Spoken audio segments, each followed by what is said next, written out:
శ్రద్ధదానస్య సంశయాత్మా వినశ్యతి నాయం లోకోస్తి నా పరో నా సుఖం సంశయాత్మనః. 41వ శ్లోకం. యోగసన్యస్త కర్మాణం జ్ఞాన సంచిన్న సంశయం ఆత్మవంతం న కర్మాణి నిబధ్నంతి ధనంజయ. 42వ శ్లోకం. తస్మాత్ జ్ఞాన సంభూతం ఉత్సం జ్ఞానసినాత్మనః చిత్వైనం సంశయం యోగం ఆతి అతిష్ట ఉత్తిష్ట భారత. తాత్పర్యం భాష్యం శ్రీల ప్రభుపాదుల వారు రచించారు. ఓం అజ్ఞానతిమిరాంధస్య జ్ఞానాంజనశలాకయ చక్షురున్మిలితం యేన తస్మై శ్రీ గురవే నమః. నమో ఓం విష్ణుపాదాయ కృష్ణప్రేష్ఠాయ భూతలే శ్రీమతే భక్తి స్వరూప దామోదర స్వామినితి నామినే. నమో ఓం విష్ణుపాదాయ కృష్ణప్రేష్ఠాయ భూతలే శ్రీమతే భక్తి వేదాంత స్వామినితి నామినే. నమస్తే సరస్వతీ దేవీం గౌరవాణి ప్రచారిణే నిర్విశేష శూన్యవాది పాశ్చాత్య దేశతారిణి. జయ శ్రీ కృష్ణ చైతన్య ప్రభో నిత్యానంద శ్రీ అద్వైత గదాధర శ్రీవాసరి గౌర భక్త వృంద. హరే కృష్ణ కృష్ణ కృష్ణ హరే హరే హరే రామ రామ రామ హరే హరే. जय बोलो ग्रंथराज श्रीमद भगवद गीता की जय. श्री श्री राधारमन लाल की जय. समवेत भक्त वृंद की जय. जगत गुरु श्रील प्रभुपाद की जय. श्री श्रीपाद గురు మహారాజ్ కి జయ.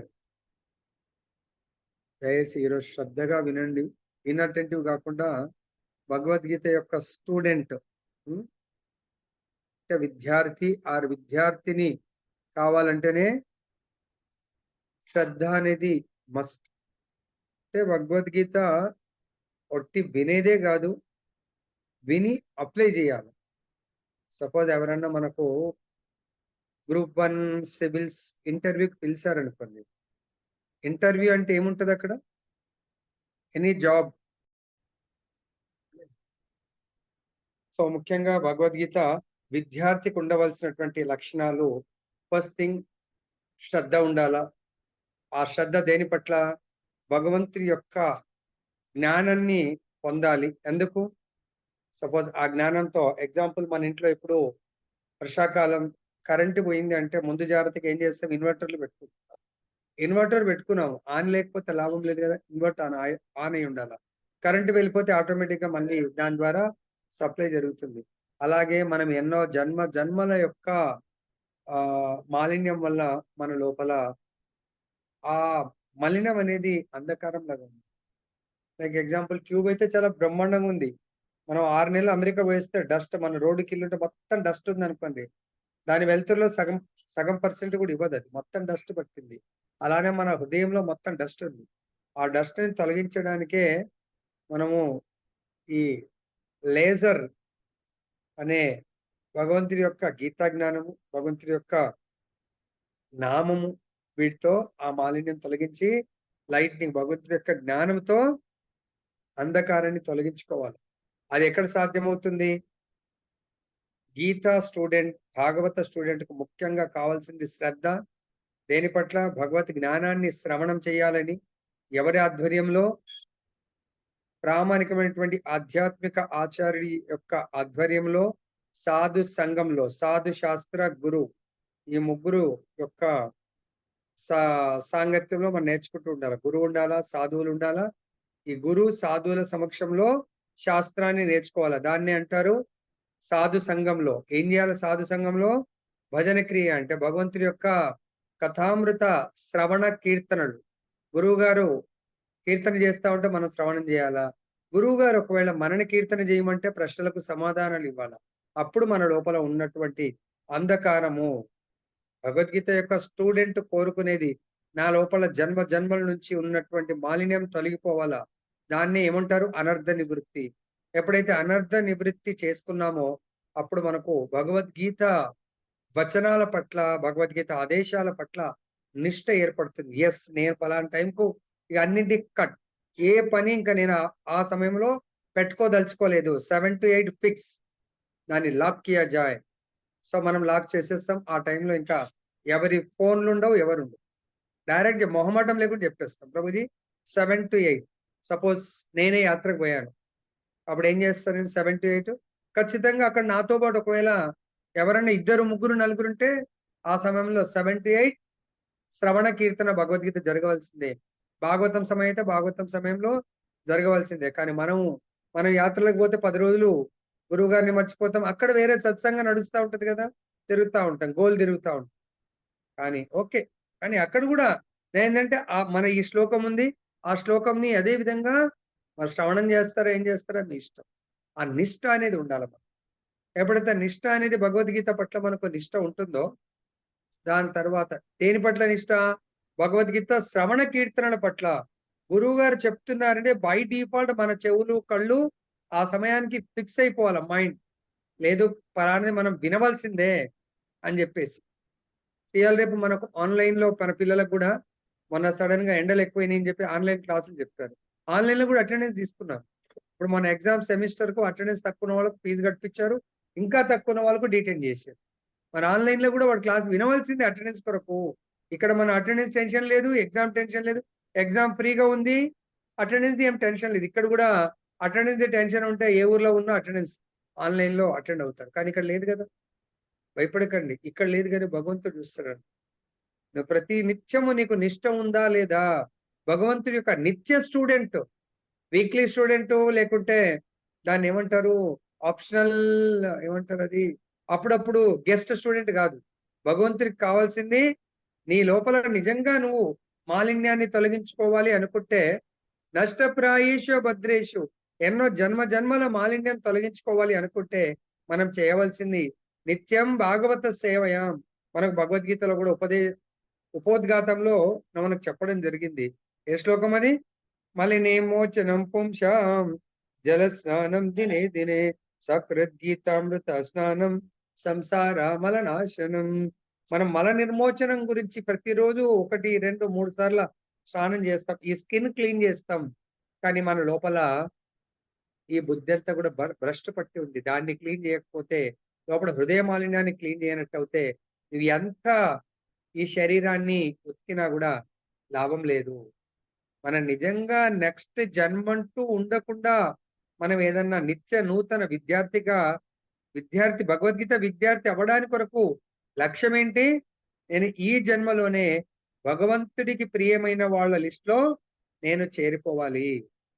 ఎప్పుడైతే మనం భగవంతుడి యొక్క ప్రియమైన వాళ్ళ లిస్ట్‌లో జాయిన్ అవుతామో మనకు అర్హత దొరికిందనుకోండి, మనము భగవద్ధామం కన్ఫర్మ్ అయిపోతాం టికెట్. సో, కాబట్టి దయచేసి ఇది జ్ఞానం దివ్య జ్ఞానంకి సంబంధించినటువంటి అధ్యాయము. దీనివల్ల ఫలితం గూడా లాస్ట్‌కి ఒక లీల చెప్తాను. శ్రద్ధగా లాస్ట్ వరకు ఉండండి. నెక్స్ట్ భగవద్గీత గురించి చెప్తున్నారు. అపౌరుషేయములైన శాస్త్ర గ్రంథములను సందేహించు అజ్ఞానులు మరియు శ్రద్ధారహితులు భగవద్జ్ఞానమును పొందజాలక పతనము చెందుదురు. ఇక్కడ భగవద్గీత స్టూడెంట్ ఏమో భగవత్ రాజ్యానికి, భగవత్ ప్రేమని పొందడానికి ఉద్ధరింపబడతాడు. భగవంతుడిని కోరుకున్న వాళ్ళను, భగవంతుడి యొక్క జ్ఞానాన్ని ప్రసాదించే వాళ్ళను, ఆ యొక్క జ్ఞానం పట్ల విశ్వాసం, శాస్త్రం పట్ల విశ్వాసం ఉన్న వాళ్ళేమో ఉద్ధరింపబడతారు.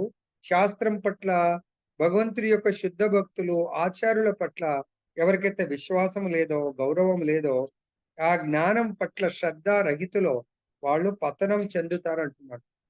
దయచేసి గుర్తుపెట్టుకోండి. ఎవరు పతనం చెందుతారు? ఈ అపౌరుషేయములైనటువంటి ఈ శాస్త్రములు, భగవంతుడు మనకు బోధించినటువంటి వేదాలు, పురాణాలు, ఉపనిషత్తులు, సో పంచమ వేదమైనటువంటి భగవద్గీత, భాగవతం ఇవి చాలా మనకు అంటే భౌతిక ప్రపంచానికి సంబంధించినవి కావు. ఈ శాస్త్రాలన్నీ కూడా ఆధ్యాత్మిక ప్రపంచానికి సంబంధించినటువంటివి. కాబట్టి ఈ శాస్త్రాల పట్ల వీటిని సందేహించడం అనేది మనకు ఎన్నవ నామాపరాధము?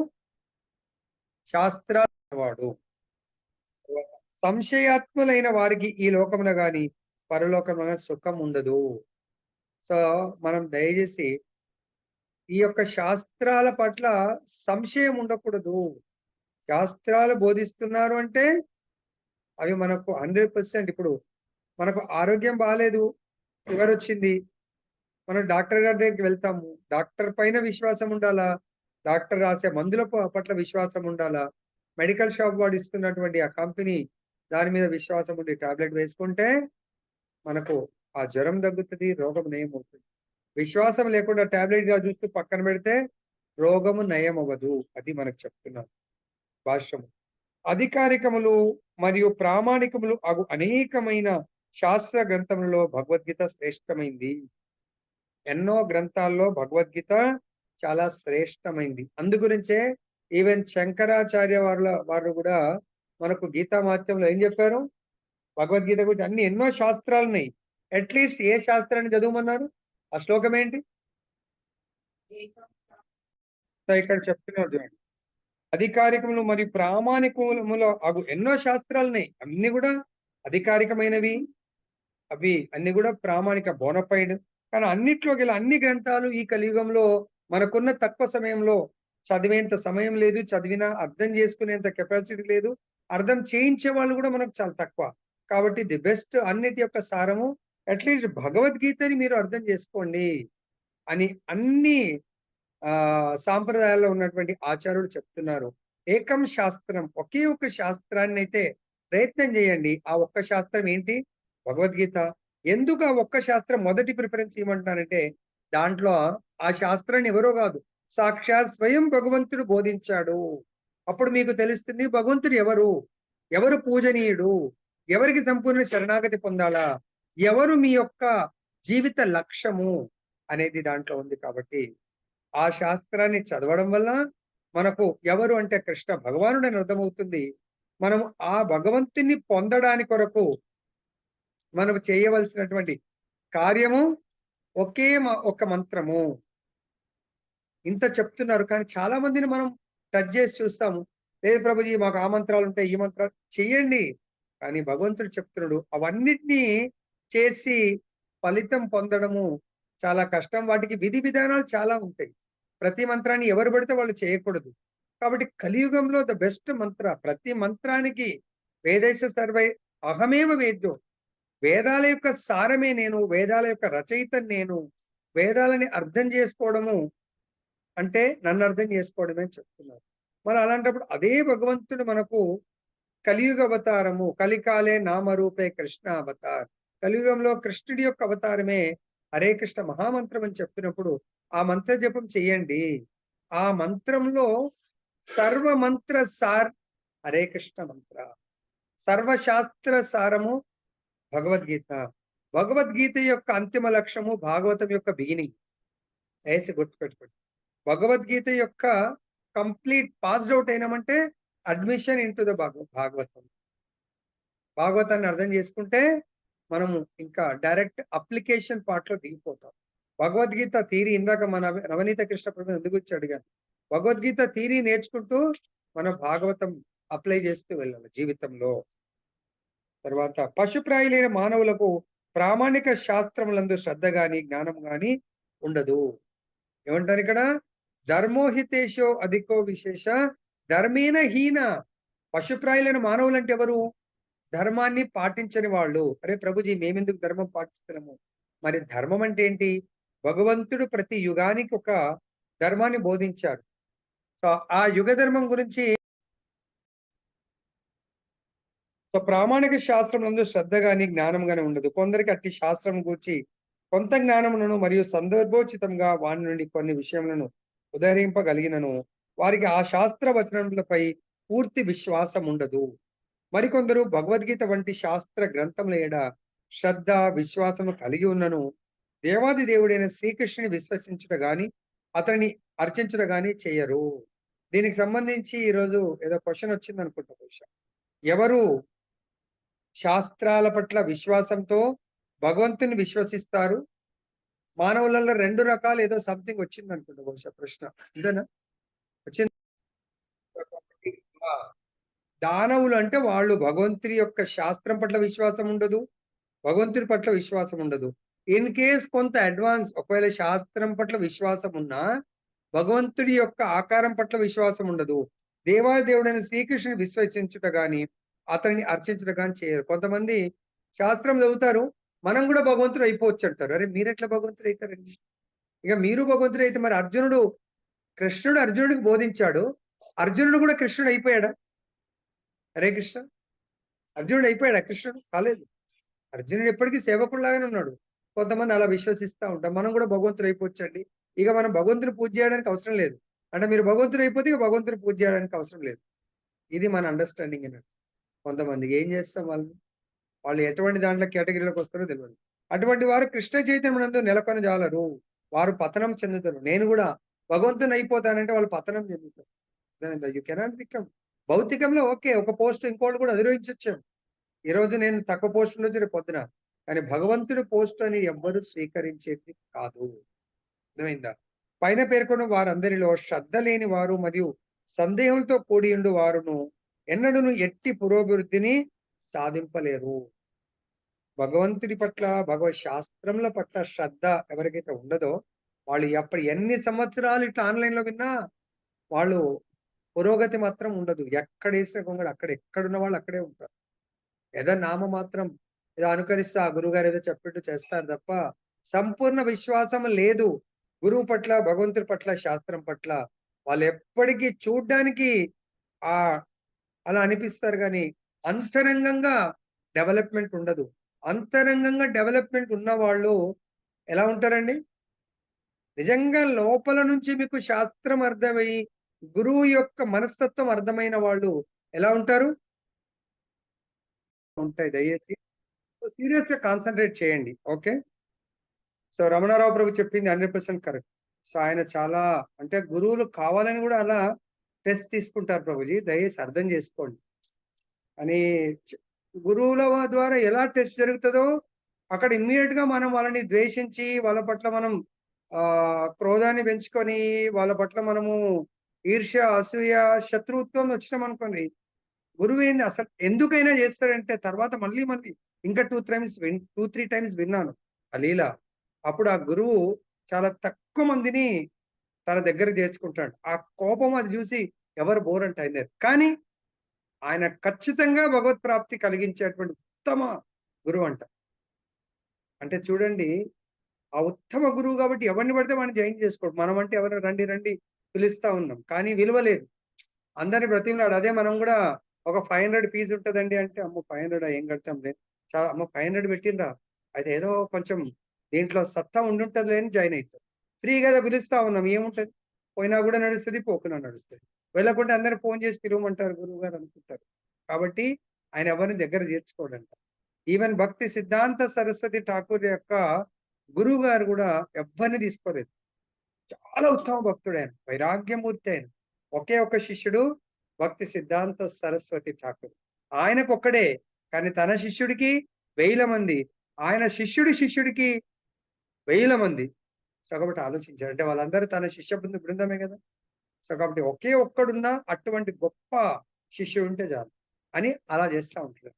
మరి మనకు గూడా మన ఉత్తమ గురువుని గుర్తించి మేబీ సమ్‌టైమ్స్ ఆ గురువు మనల్ని క్రిటిసైజ్ జేయొచ్చు.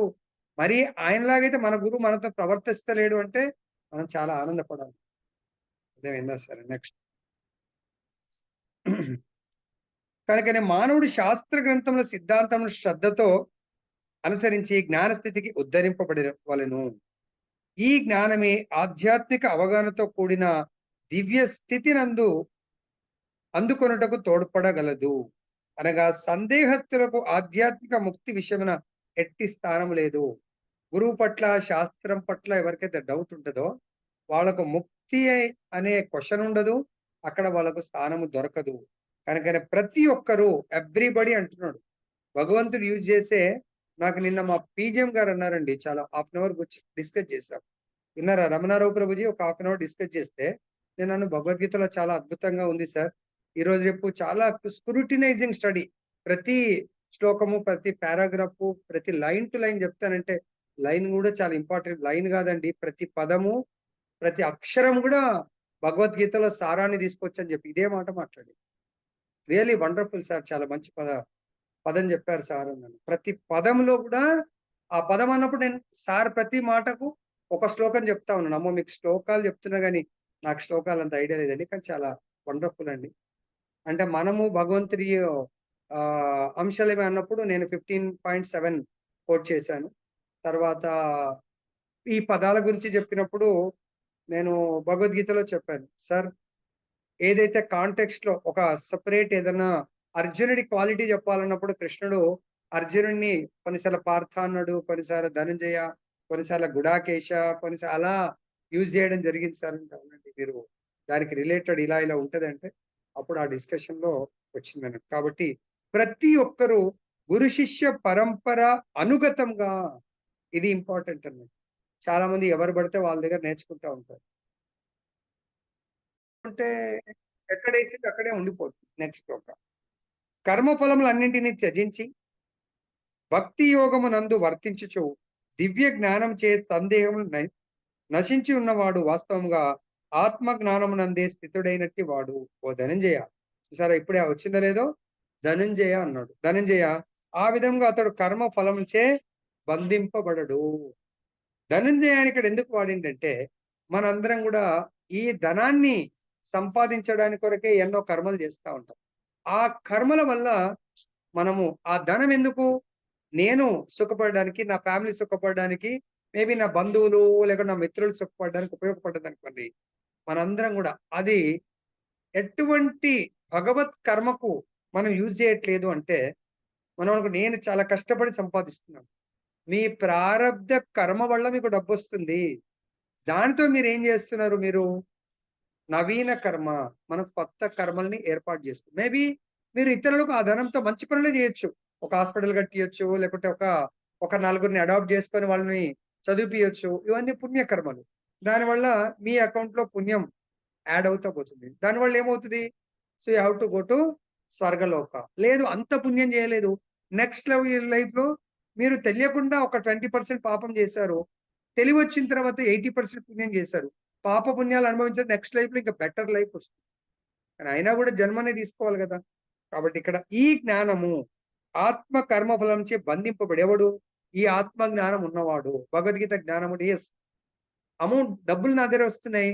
దాన్ని భగవంతుడి ప్రచారం కొరకు అంటే ఎవరైతే కర్మ బంధనాల్లో బంధింపబడుతున్నారో వాళ్ళని రిలీజ్ చేయడానికి let us do some Krishna prachar. అందరం కూడా భగవద్ధామ మన పిల్లలు మనం అందరం కూడా రేపు చాలా అద్భుతమైన టైటిల్ ఉంది. చూసారో లేదో తెలీదు భాగవతం. మనందరం కూడా ఫ్యామిలీ లైఫ్‌లో ఉన్నాము. మన పిల్లలు కూడా ఉన్నారు. అట్‌లీస్ట్ మనము ఇప్పుడు మ్యారేజ్ అయిన వాళ్ళు భార్యకి భార్యలకి ఎటువంటి గిఫ్ట్ ఇవ్వాలా? భార్యలు కూడా ఎటువంటి గిఫ్ట్‌ని కోరుకోవాలా? ఇదే రేపటి టైటిల్. మీరందరూ చూసిరో లేదో నాకు తెలియదు. భాష్యం. దేవాది దేవుడైన శ్రీకృష్ణ భగవానుచే స్వయంగా బోధింపబడిన భగవద్గీత ఉపదేశములను అనుసరించువాడు దివ్య జ్ఞానం ద్వారా అన్ని సందేహముల నుండి విముక్తుడగును. మన క్లాస్‌కి కూడా వచ్చిన 1, 2, 3 రోజుల్లో ఉన్నాయని కూడా డౌట్లు అడగడానికి ప్రయత్నం చేస్తా ఉంటారు. చాలా మంది తప్పులేదు. ఎందుకంటే వాళ్ళు కూడా తెలుసుకోవాలని ఆతృత. ఇక్కడ ఏమంటున్నాడు? భగవంతుడిచే స్వయంగా బోధింపబడ్డది భగవద్గీత. ఆయన దగ్గర విన్నటువంటి ఆచార్య పరంపరలో మనం కూడా వింటున్నాము just as a postman. Guru should be always like postman. Whatever post received from higher authority just without opening of the cover have to distribute. అంటే ఓపెన్ చేసి దాంట్లో ఎటువంటి కరెక్షన్స్ ఉండకూడదు. యాజ్ ఇట్ ఈస్‌గా. అందుగురించే మనం చదివే భగవద్గీత పేరు యథాతథ. As it ఈస్‌గా కృష్ణుడు ఏ ఇంటెన్షన్‌తో భగవద్గీతను బోధించాడో, ఏ ఇంటెన్షను? అర్జునుడి యొక్క విద్యుక్త ధర్మ నిర్వహణలో ఆయనకు సందేహాలుండే. ఆ సందేహాలను పటాపంచలు చేశాడు.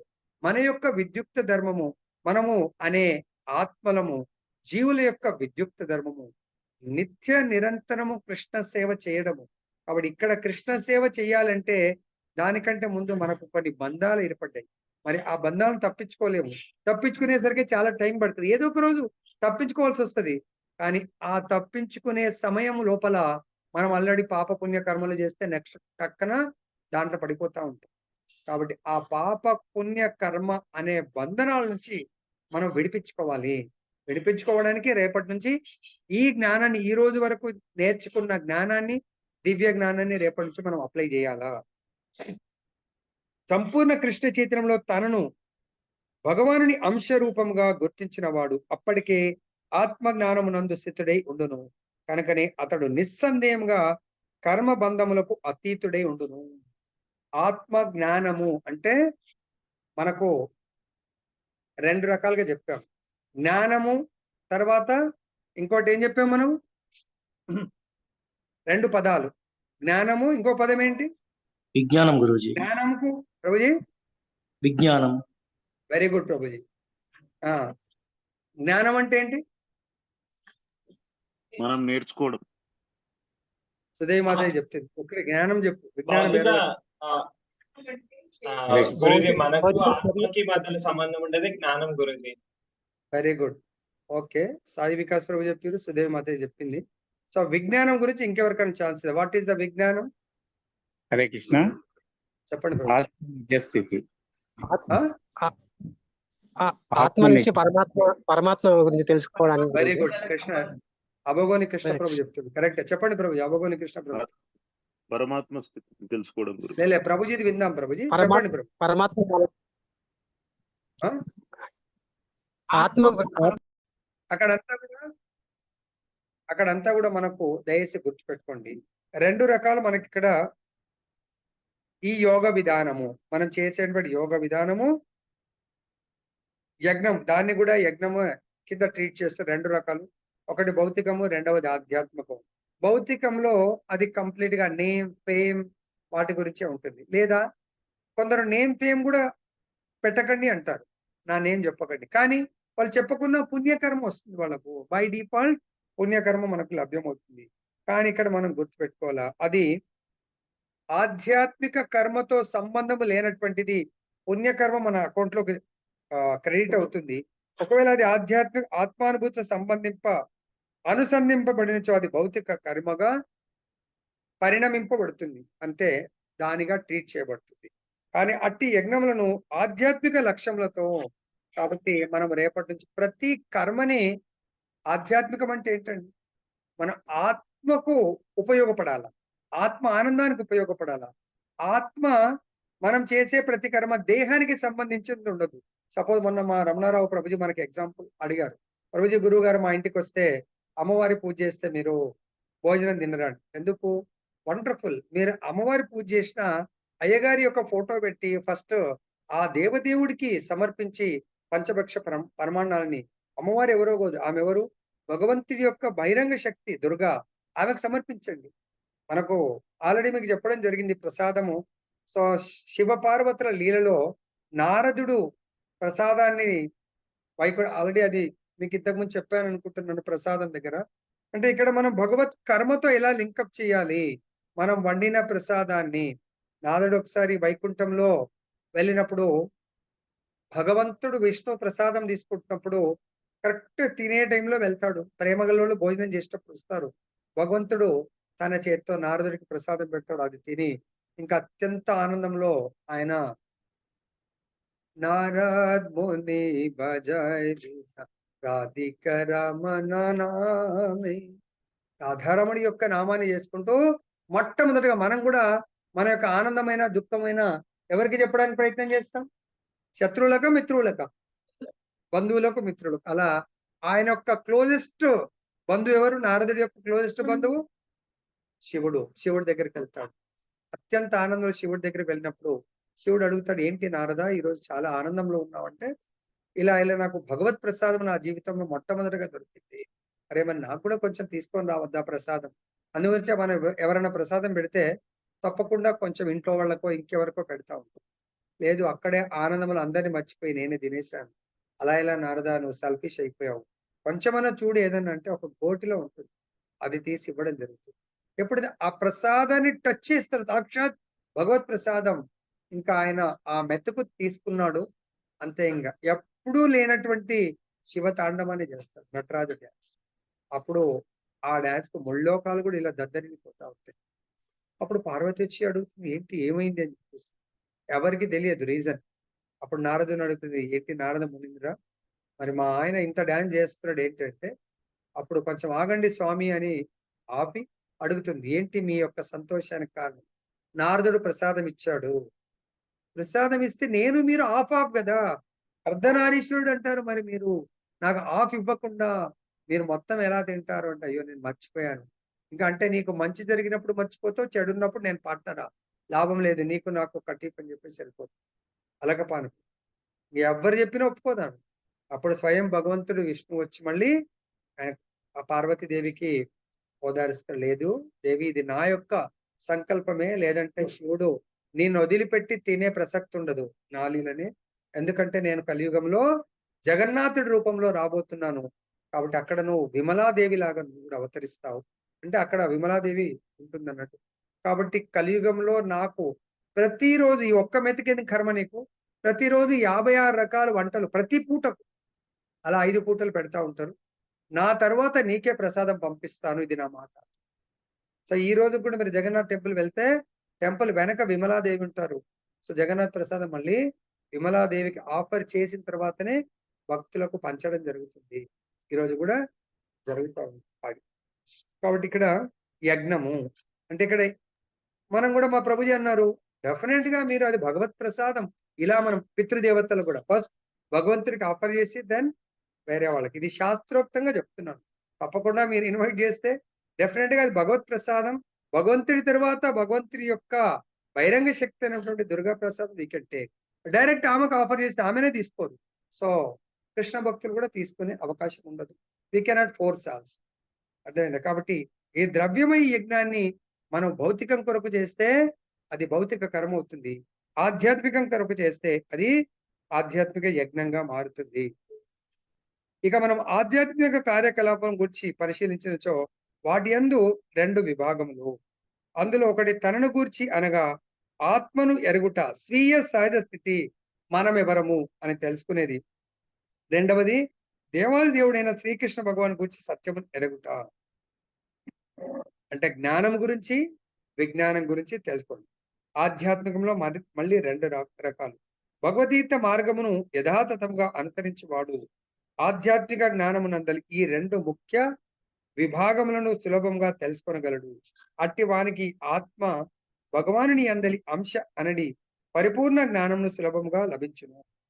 2 భాగాల్లో ఒకటి ఆత్మ. ఆత్మ ఎవరో కాదు, భగవంతుడి యొక్క అంశ. ఇప్పుడు నా రైట్ హ్యాండ్ ఏంటంటే నా యొక్క పూర్ణ శరీరంలో ఇది భాగము. లెఫ్ట్ హ్యాండ్ నా పూర్ణ శరీరంలో ఒక భాగం. అలానే మనం అందరం కూడా పూర్ణ పురుషోత్తముడిలో మనం అంశ మాత్రము. తర్వాత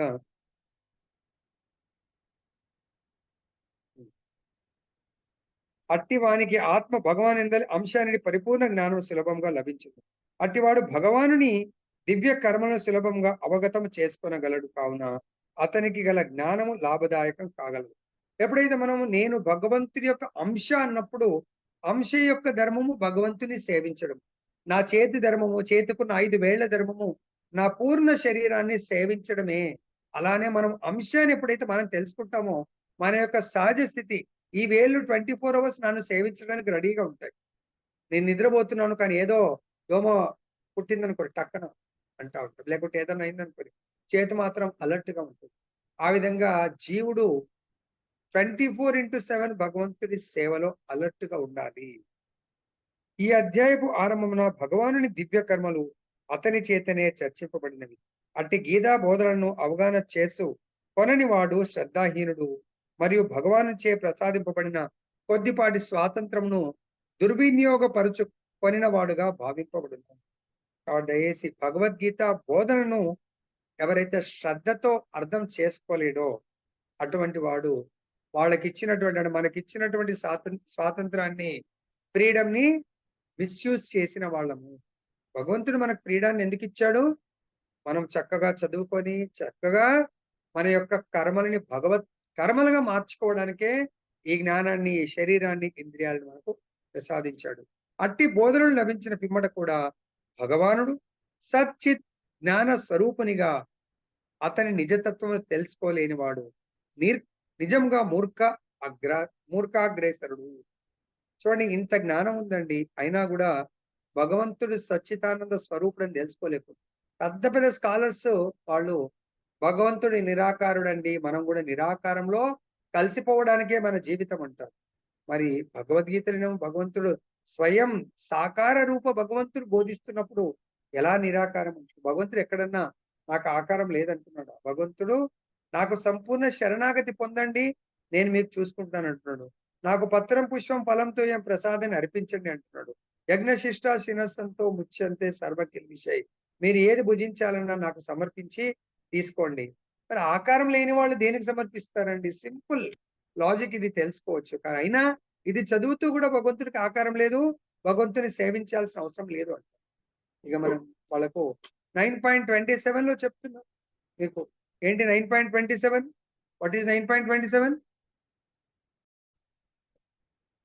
నెక్స్ట్, అట్టి అజ్ఞానం కృష్ణ చైతన్యమునందు నియమములను పాటించడం ద్వారా క్రమంగా తొలగిపోగలదు. మనం కూడా అలా స్టేజ్ లో ఉండే కొంతమంది, కానీ నిత్యము ఆ భగవంతుడి యొక్క కథామృతము వినడం వల్ల మన లోపల ఈ అజ్ఞానం తొలగిపోతుంది. వివిధ దేవతల కొరకై చేయబడు వివిధ యజ్ఞముల ద్వారా, పరబ్రహ్మోపాసన ద్వారా, బ్రహ్మచర్యం ద్వారా, నియమిత గృహస్థ జీవనం ద్వారా, యోగము ద్వారా, తపస్సు ద్వారా, భౌతిక సంపదల త్యాగము ద్వారా, వేదాధ్యయనము ద్వారా, వర్ణాశ్రమ ధర్మము అనుసరించడం ద్వారా కృష్ణ చైతన్యము జాగృతము కాగలదు. మన లోపల కృష్ణ చైతన్యాన్ని, అంటే నిద్రావస్థలో ఉందండి, ప్రతి ఒక్క లోపల ఉంది. మన లోపల చైతన్యం లేకుండా ఉండదు. ప్రతి ఒక్క లోపల కృష్ణ చైతన్యం ఉంది, కానీ సుషుప్త నిద్రావస్థలో ఉంది. ఆ నిద్రావస్థలో ఉన్నటువంటి కృష్ణ చైతన్యాన్ని మేలుకొలిపే మార్గాలు ఇవన్నీ. వీటి ద్వారా అది జాగృతం అవుతుంది. ఇవన్నీను నియమిత కర్మలపై ఆధారపడి యాగములుగా పిలువబడును. కానీ ఈ కార్యకలాపములన్నింటిలో ఆత్మానుభూతియే ప్రధాన అంశము కనుక ఆ లక్ష్య సాధనను వాంఛించువాడు భగవద్గీత యొక్క నిజమైన విద్యార్థి, సాధకుడు కాగలడు. భగవద్గీత యొక్క నిజమైన స్టూడెంట్ మొట్టమొదట తెలుసుకోవాల్సింది నేనెవరు, నా ధర్మం ఏంటి అనేది. అంటే నేనెవరు అని తెలుసుకునేదే అతాతో బ్రహ్మ జిజ్ఞాస. నేను ఎవరు అంటే నేను ఆత్మను అని తెలుసుకునేదే ఆత్మ జ్ఞానము, ఆత్మానుభూతి. దాంట్లో ప్రధానమైంది. అలా తెలుసుకోవాలని కోరిక ఉన్నవాడు నిజమైన భగవద్గీత స్టూడెంట్ కాగలుగుతాడు. తెలుసుకుని ఆచరించేవాడు గీతా విద్యార్థి, సర్టిఫైడ్. అట్లుగాక శ్రీకృష్ణుని ప్రామాణికత్వమును సందేహించువాడు పతనము చెందును. కనుకనే ఎవరైనను భగవద్గీతను గాని లేక మరో ఇతర ధార్మిక గ్రంథమును గాని ప్రామాణికుడైన ఆధ్యాత్మిక ఆచారుని సన్నిధిన సేవ మరియు శరణాగతితో అధ్యయనం చేయవలెను. భగవద్గీత నేర్చుకునే అంటే స్టూడెంట్ ఏ విధంగా నేర్చుకోవాలి అనేది ఇక్కడ చెప్తున్నాడు. ఇది ఆల్రెడీ ఏ శ్లోకంలో చెప్పారు? భగవద్గీతను ఏ విధంగా నేర్చుకోవాలి, ఆత్మ జ్ఞానాన్ని ఎవరి ద్వారా ఏ విధంగా నేర్చుకోవాలి, ఏ శ్లోకంలో చెప్పారు? అది 34. తద్విద్ధి ప్రణిపాతేన పరిభ్రష్టేన సేవయాం ఉపదేశంతి తే జ్ఞానం జ్ఞానినస్తత్వదర్శిన. అంటే తత్వదర్శి అంటే ఈ ఆత్మ జ్ఞానాన్ని సంపూర్ణంగా అర్థం చేసుకొని ప్రాక్టీస్ చేస్తున్నటువంటి వ్యక్తిని తత్వదర్శి అంటారు. అటువంటి ప్రామాణికుడైన ఆధ్యాత్మిక ఆచార్యుని సన్నిధిన సేవ మరియు శరణాగతితో అధ్యయనము చేయవలను. ఇప్పుడే మనం నిజమైన స్టూడెంట్ గా రికాగ్నిషన్ వస్తుంది. అనాది నుండి అవిచ్ఛిన్నంగా కొనసాగుతూ వచ్చుచున్న గురు శిష్య పరంపర నుండి ప్రామాణిక ఆధ్యాత్మిక ఆచార్యుడు వచ్చింది. ప్రామాణికం అంటేనే బోనఫైడ్. ఈ ఆచార్యుడు ఎక్కడి నుంచి వస్తాడు? అనాది నుంచి మన 4 పరంపరలు ఏర్పడ్డాయి. ఆ 4 పరంపరలో ఏదో ఒక పరంపరలో మనం అడ్మిషన్ తీసుకొని ఆ గురువు దగ్గర శుశ్రూతలు సేవ చేస్తూ శరణాగతి పొంది ఈ భగవద్ జ్ఞానాన్ని మనం తెలుసుకోవాలి. అనేక లక్షల సంవత్సరం పూర్వము సూర్యదేవునకు ఉపదేశింపబడి తదుపరి అతని ద్వారా ఈ ధరిత్రి యందు వ్యాప్తి నొందిన శ్రీకృష్ణ భగవానుని ఉపదేశముల నుండి అట్టి ఆచార్యుడు ఏమాత్రం వైదొలగడు. కనుకనే ప్రతి ఒక్కరూ భగవద్గీత మార్గమును గీత ఎందే తెలుపబడినట్లు అనుసరించుచు ఇతరులను నిజమైన మార్గము నుండి పెడత్రోవను పట్టించునట్టి స్వార్థపరుల విషయమున జాగరూకత వహింపవలను. మనని డీవియేట్ చేస్తారు, మనని భగవద్గీత వినకుండా చేస్తారు, భగవద్గీత చెప్పే వాళ్ళని చిన్న చూపు చేస్తారు, సో వాళ్ళని క్రిటిసైజ్ చేస్తారు. అర్థమైందా? మన మైండ్ ని పొల్యూట్ చేస్తారు. అటువంటి వాళ్ళ నుంచి చాలా జాగ్రత్త వహించాలి. ఓకే. శ్రీకృష్ణ భగవానుడు దివ్య పురుషుడు మరియు అతని కర్మలన్నీను నిస్సందేహంగా దివ్యములు. ఈ విషయమును అవగతం చేసుకొనిన వాడు గీతాధ్యయనపు ఆరంభం నుండియే ముక్త పురుషుడు. మనము శరీరం వదిలేసిన తర్వాత కాదు, ఈ శరీరంతోనే ముక్త పురుషులంగా కావచ్చు. ఎలా? భగవద్గీత ఏ విధంగా మనకు బోధించారో దాని ప్రకారమే జీవితాన్ని కొనసాగిస్తే ముక్తాత్మలుగా జీవించవచ్చు. దాని కొరకు మనకు ఈరోజు 4వ అధ్యాయాన్ని పారాయణం ఎవరైతే సంపూర్ణంగా విన్నారో, ఏ ఇంట్లో గాని ఎక్కడైనా బోధించారు విన్న వాళ్ళు కూడా అక్కడ ఉన్నటువంటి ప్రేతాత్మలు కూడా ముక్తి పొందుతాయంట. లేకుంటే ఆత్మలు, ఇప్పుడు మా ఇంటి దగ్గర కూడా ఏదో చెట్లు గార్డెన్ లాగా ఉన్నాయి, దాంట్లో ఎవరన్నా పూర్వజన్మ ప్రేతాత్మ ఒకవేళ ఆ చెట్టులాగా జన్మ తీసుకుంటే అది ముక్తి పొందుతుందంట. ఎలా అనేది ఒక 5 minutes లో, నేను 5 minutes కూడా కాదు 2-3 minutes లో చెప్తాను. 4వ అధ్యాయము రోజు పఠనం వల్ల, శ్రవణం వల్ల ఎటువంటి గొప్ప మనకు లాభం చేకూరుతుందని. పూర్వం ఇది ఈ సంభాషణ ఏకాదశి వ్రతం కదా, కృష్ణుడు ధర్మరాజు చెప్తూ కృష్ణుడు వేరే లీల చెప్పినట్టుగా ఇక్కడ కూడా శివ పార్వతి శివుడితో అడుగుతుందంట, స్వామి 4వ అధ్యాయం యొక్క భగవద్గీత 4వ అధ్యాయం యొక్క మహత్యాన్ని చెప్పండి. అదేవిధంగా లక్ష్మీదేవి విష్ణువు కూడా చర్చిస్తూ ఉంటారంట. దాని సందర్భంలో శివుడు చెప్తూ, పూర్వము గంగానది తీరంలో, అంటే వారణాసిలో, కాశీలో గంగానది తీరంలో ఒక ప్రసిద్ధ నగరం ఉండేది. గంగానది ఒడ్డున ఎన్నో నగరాలు ఉంటాయి. అక్కడ విశ్వనాథుని ఆలయంలో భరతుడనే పేరు గల గొప్ప యోగ నిష్ట ఉన్నటువంటి ఒక భక్తుడు ఉండేవాడు. అతడు ఎప్పుడు కూడా ఇందాక మనకు వచ్చినట్టుగా ఆత్మ జ్ఞానము, ఆత్మ చింతన తత్పరుడు. ఎప్పుడు కూడా ఆ ఆత్మ పరమాత్మ గురించే, నేను ఆత్మను కాబట్టి నా డ్యూటీ పరమాత్మ యొక్క చింత చేయడం అనేది ఆయన చేస్తూ ఎప్పుడు తన యొక్క తపస్సుతో 3 కాలాలు, సమ్మర్, వింటర్, రైనీ సీజన్, దేనికి కూడా భయపడకుండా, అంటే ఆ కాలాలకు అతీతంగా, గుణాలకు అతీతంగా చాలా గొప్ప తపస్సు చేస్తూ ఉంటాడు. ఈవెన్ గొప్ప గొప్ప మహర్షులు, ఈవెన్ సమ్ టైమ్స్ బ్రహ్మ కూడా వచ్చి ఆయన యొక్క సాంగత్యం తీసుకొని కథామృతం వింటాడంట. అతను అంత గొప్ప ఋషి ఆయన. ఒకసారి అటువంటి ఆ ఋషి చాలా తపస్సు చేస్తూ ఉంటాడు. ఆయన తపస్సుకు ఇంద్రుడు భయపడి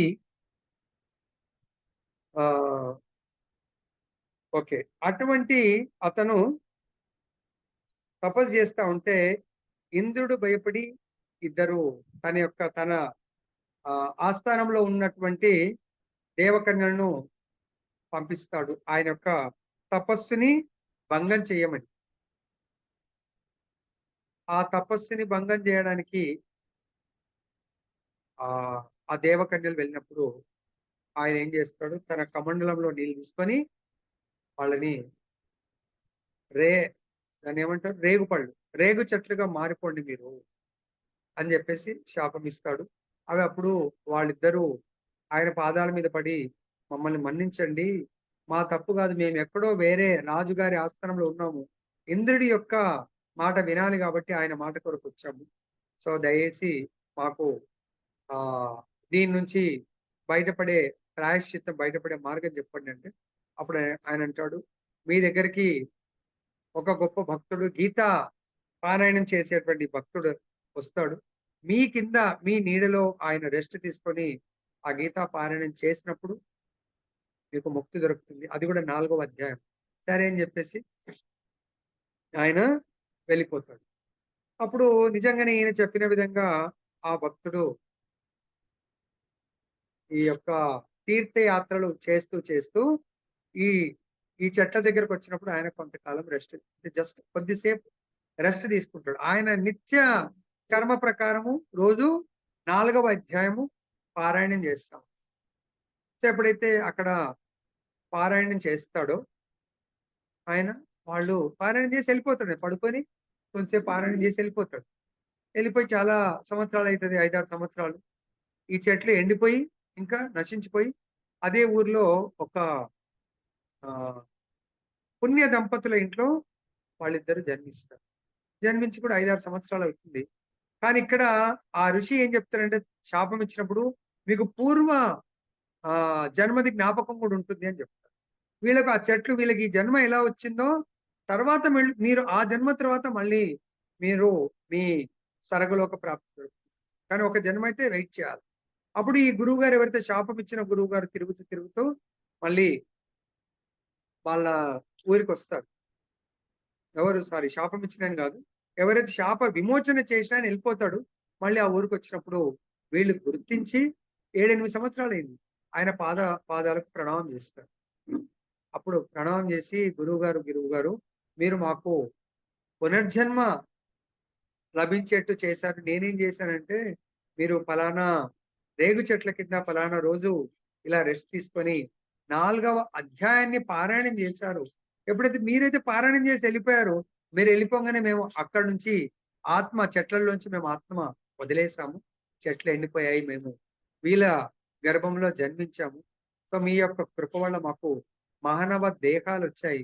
ఈ మానవ దేహంలో మీరిచ్చినటువంటి జ్ఞానంతో నిత్యము భగవంతుడి యొక్క భగవద్గీత జ్ఞానాన్ని పొందడంలోనే మా జన్మ ఉపయోగించి మేము మళ్ళీ తిరిగి భగవద్ధామం వెళ్ళడానికి, ఇంకా మా జన్మ సార్థకత చేసుకోవడానికి మీ ఆశీస్సులు ఇవ్వండి అని వేడుకుంటారు. అది భగవద్గీత 4వ అధ్యాయం. చాలా షార్ట్ గా చెప్పాను.